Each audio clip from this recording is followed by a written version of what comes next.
সালাম প্রীতি এবং শুভেচ্ছা বন্ধু। একটি ঘাট দেখতে পাচ্ছেন। আমার অবস্থান হচ্ছে পাঁচুরিয়া। পাঁচুরিয়া, ছোট পাঁচুরিয়া বলে এটা। যে ঘাটটি দেখতে পাচ্ছেন এটা হচ্ছে মুকুন্দবাবুদের সেই পুকুর, যারা অনেক ধনী ছিলেন, তাদের একটা বাড়িও পাশে আছে। এটাও দেখব। তার আগেই যেতেই বাড়ির আগেই সেই পুকুর ঘাট দেখতে পাচ্ছেন, জরাজীর্ণ, ভেঙে গেছে। দেখেই কম বেশি উপলব্ধি করা যায় যে এটা কত পুরাতন হবে।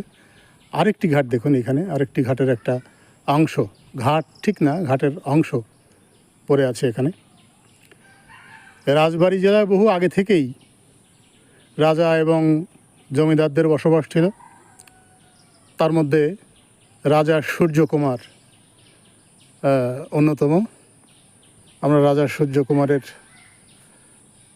সূর্যকুমার বলার আগে হতভাগ্য রাজা সূর্যকুমার বলতে হবে এই জন্যে যে বাংলাদেশে বোধহয় একটিমাত্র রাজা, রাজবাড়ির সেই রাজা যার নামে রাজবাড়ি নামকরণ, তার আর কিছু নেই সেখানে। শুধু একটি বটগাছ আছে, আমরা সেটা দেখতে যাব। আর এই পুকুরের পাশাপাশি এখানে আরেকটি মঠও দেখতে পাচ্ছেন। আর এই যে আম গাছ কত পুরাতন হবে, হয়তোবা সেই বাবুদের হাতে লাগানো এই গাছের চেহারা দেখে আমরা উপলব্ধি করতে পারি যে গাছটি কত পুরাতন হবে। পাশাপাশি অনেক জমি এনাদের, এবং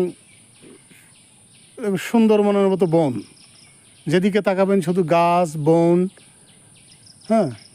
পাখির কলতান, এইসব। নিভৃত একটি গ্রাম,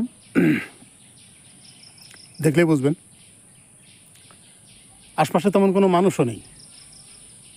আপনার দিনের বেলায় মনে হবে যে গা ছমছম করছে, যত দূর চোখ যায়। আসলে কোনো মানুষ কিন্তু আমি এখন পর্যন্ত দেখতে পাইনি। রেল দিয়ে অনেক সময় দু একজন হেঁটে যায়, রেলের পাশে এটা, এরকম একটা অবস্থা। তো ঠিক আছে বন্ধু, আবার একটি পুরাতন স্থাপনা অথবা নতুন ঝলমলে কোনো স্থাপনায় নিয়ে যাব। সেই সময় পর্যন্ত অপেক্ষা। ধন্যবাদ, ভালো থাকবেন সবাই।